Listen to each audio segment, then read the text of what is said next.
So after I had been invited to the church in Gainesville, I started getting plugged in. It was still a bumpy road. It doesn't change overnight. I want to tell you that you can turn your life around automatically, but you can't. There was a lot of peaks and valleys in my life, and God never gave up on me in the peaks or the valleys. When I was doing great, He was still encouraging me. When I was doing wrong, He was still encouraging me. So I got the opportunity to rededicate my life to the Lord after I didn't really take my salvation seriously when I was a young teenager. I got to actually choose to live my life for Christ, to give back to Him what He had given to me my entire life, the dedication that He had given to me. He was there every second. I can think of every hard time that I had, and there was equally a peace that followed, and I just always knew that He was there, but it just took me living it to realize it. I got the opportunity to rededicate my life and get plugged into church, and that's what changed me the most. It wasn't sitting on a pew and listening to a preacher. It was getting involved in groups, going to after church events and meeting kids, and as I got older, influencing younger kids, and actually getting to be there for somebody else. From that point on, I had a different outlook on everything. I had a different view on my home situation, on my father, on my stepfather and my mom. There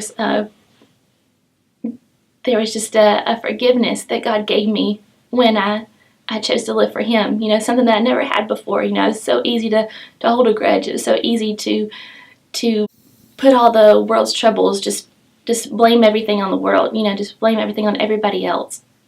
And so He gave me a peace, and He gave me a forgiveness for my family.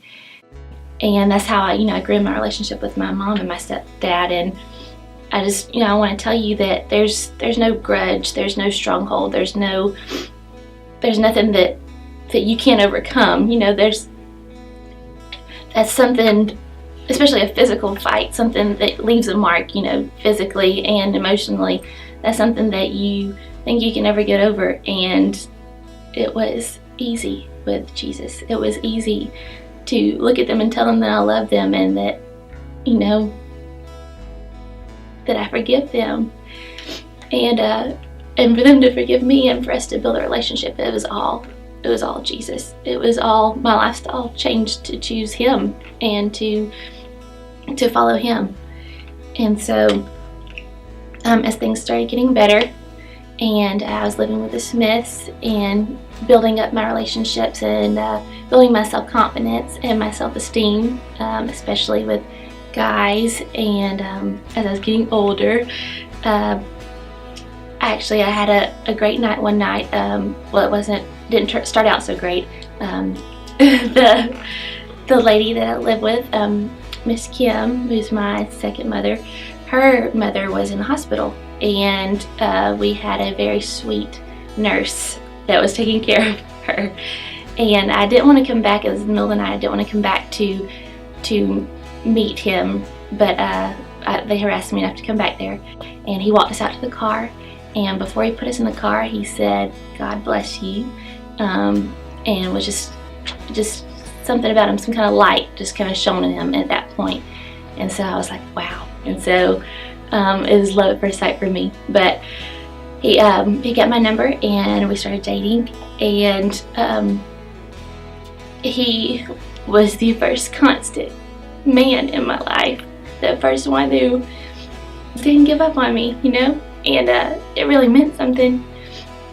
And at first he was struggling. He always prayed about his faith. He wanted to grow in his faith, and that was something that was just so wonderful about him, is that he wanted that. He wanted to get stronger in his faith. And so we started praying together. We started reading the Bible together. He helped me grow in my weak points, and I helped him grow in his weak points. And so now we're getting married, and he's definitely the spiritual leader in our relationship. And it's something divine that God gave me. It was kind of like you know, there's those people in your life that can just kind of be used by God to fill those voids, to help fix those wounds. You know, every time he prayed with me, you know, I felt God's voice, I felt God's presence, you know, saying that I chose him and made him just for you.